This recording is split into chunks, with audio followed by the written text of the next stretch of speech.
Hi guys! For today's video, I will show you how you can make this super simple sling bag for kids.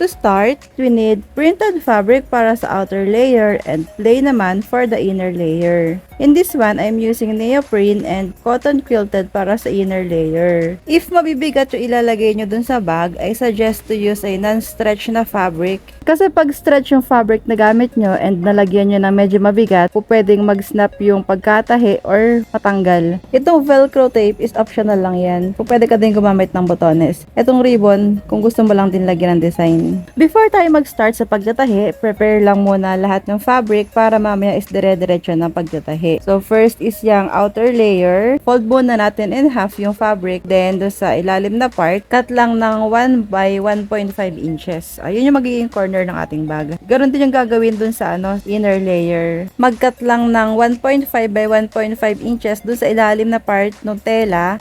Yung ating inner layer is 2 piraso yon. So ganon lang gagawin natin dun sa 2 tela na yon. Yun yung magiging front and back ng ating inner layer. And dito naman para sa flap ng ating bag, mag-mark ka lang ng 1.5 inches by 1.5 inches and then i-curve ng ganyan. Ako meron kang pang-curve na ruler, mas maganda para mas pantay. And ito naman is ready din natin yung ating para sa zipper, na zipper panel. Mag-mark lang tayo ng 1 cm by 1.5 cm tapos ikakat natin yan. Yan is 4 pieces, 2 para sa outer and 2 naman para sa inner. Partneran yan, so one side lang magkabilang dulo yung ikakat natin, kagaya ng ganyan. And then magtatahi tayo. Unahin natin yung para sa pocket. Pagharapin lang natin yung inner at outer layer and then tatahiin natin yung magkabilang dulo pahaba ng ganyan.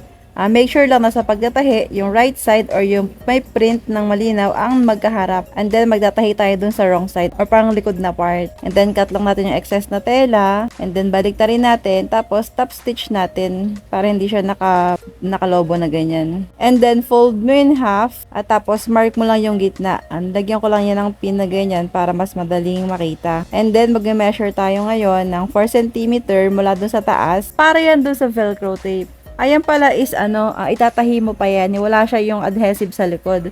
So, fold lang muna sa gitna para makita kung saan itatapat yung center na yan.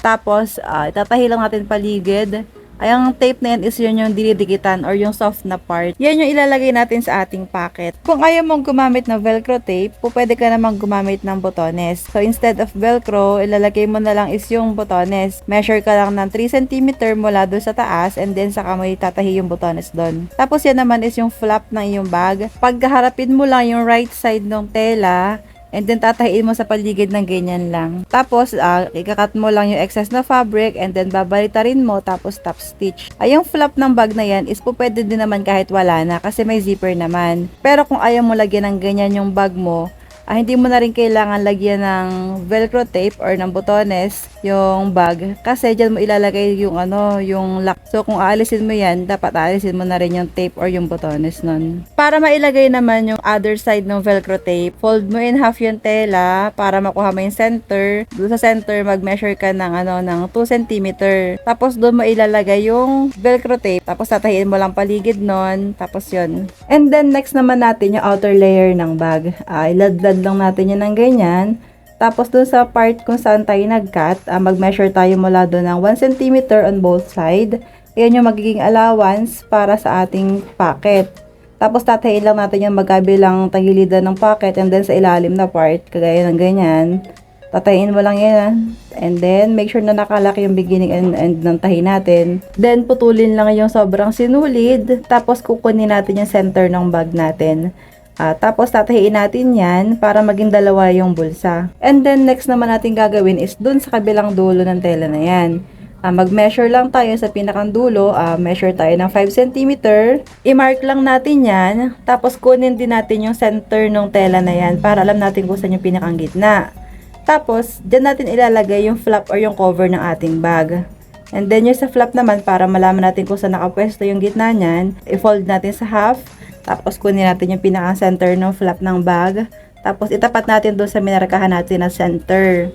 Tapos ganyan. Tatahiin lang natin yan ng isang straight na ganyan. Okay lang kahit medyo may pagitan doon sa magkabilang side. Kung bagay niya magiging allowance kasi yan.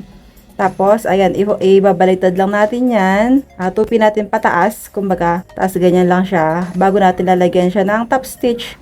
Sa pag top stitch pala dyan, may maglagay tayo ng at least half inch na allowance. Yung tela nun is medyo makapal. So, yun, para may konting space para doon sa kapal ng tela. Tapos yun, tatayin lang natin ng ganyan. Top stitch natin yung sa kabilang side para mas matibay. Ang next naman natin gagawin is yung ating outer fabric. Ganyan. Ipo-fold lang natin ito in half. Make sure na yung right side ang magkaharap. Tapos, magtatahi tayo dun sa wrong side. Tatahin natin yung magkabilang tagilidan ng tela. Isang straight lang yan. Kagaya niyan. Tapos, cut lang natin yung excess na sinulid. And then, ilalak naman natin yung ilalim na part ng bag. So, yan. Meron yung nakikita yung opening na yon. Fold lang natin pagdugsungin. Tapos, tatahin natin na papaganyan. So, magkabilang dulo yon. Nakat lang natin yung excess na sinulid. Tapos, pag binaliktad mo, ganun maging itsura niyan. So, ayun, ako nakikita nyo is mukha na yung bag, pero hindi pa tapos yan. So, ngayon naman gagawin natin is yung strap or yung tangkay ng bag. Yung size nyan is po pwede mo yung habaan kung gusto mo na malaki yung gagamit. Kung gusto mo naman is igsian mo kung medyo maliit yung gagamit nyan. Actually po pwede yan sa pang size ng mga mommies or kung gusto nyo na magkaroon kayo ng twinning ng babies nyo, habaan nyo lang yung tangkay na yan para pwede sa mommies and then igsian nyo para sa size ng baby nyo. So, depende sa size ng gusto nyo. Ang gagawin mo lang is pagharapin mo lang yung right side ng tela, yung inner at saka outer, tapos tatahiin natin na isang straight magkabilang side para mag-itsura siyang ganyan. And then, itatop stitch natin. Pwede mo rin naman yan na i-press bago mo tahiin para mas hindi siya bulky na ganyan at saka para mas magandang tingnan bago mo i-top stitch. So, yan. Isang straight lang yan, guys. Tapos, itatahi natin yan doon sa magkabilang side or sa magkabilang tagilid ng ating bag. Right side yung magkaharap, kagaya yan, tahi lang natin yan. And make sure pala, guys, na pag nagtatahi ka is siguraduhin natin na nakaayos yung ating strap para hindi siya nakapilipit, para hindi na tayo magtanggal ulit ng tahi kung sakali magkamali tayo. So, yun. And then, set aside natin yan. And then, next naman natin is yung sa zipper. So, markahan lang natin kung saan yung gitna para alam natin kung saan ito pagtatapat-tapatin. And then, i-arrange natin yan ng ganyan. Yung zipper, nakaharap doon sa right side ng outer layer na fabric. And then, ipapagitna natin itong zipper doon sa inner at saka outer fabric. So, kagaya niyan, tatahiin natin ng isang straight, tapos saka natin itatop stitch. And then, ganun din gagawin natin sa kabilang side ng zipper. Tapos, paghaharapin lang natin yung dalawang inner fabric at dalawang outer fabric. Saka natin tatahiin na para pagkasasamahin natin ba. Kagaya niyan. Ganun din gagawin natin sa kabilang side. Yung inner fabric, magkaharap and then tatahiin. Tapos yung outer fabric, magkaharap and then tatahiin. Like that. Tapos, cut lang natin yung excess na sinulid. And then ngayon, i-close naman natin yung opening para malak na rin yung magkabilang dulo ng zipper. And then, iayos lang natin ito. Saka natin itatahiin yung paikot ng ating tela. And then, next naman natin is yung inner fabric. So, dyan naman, is tatahiin lang natin yung magkabilang side ng tela. And then, sa ilalim na part, mag-iiwan tayo ng opening doon.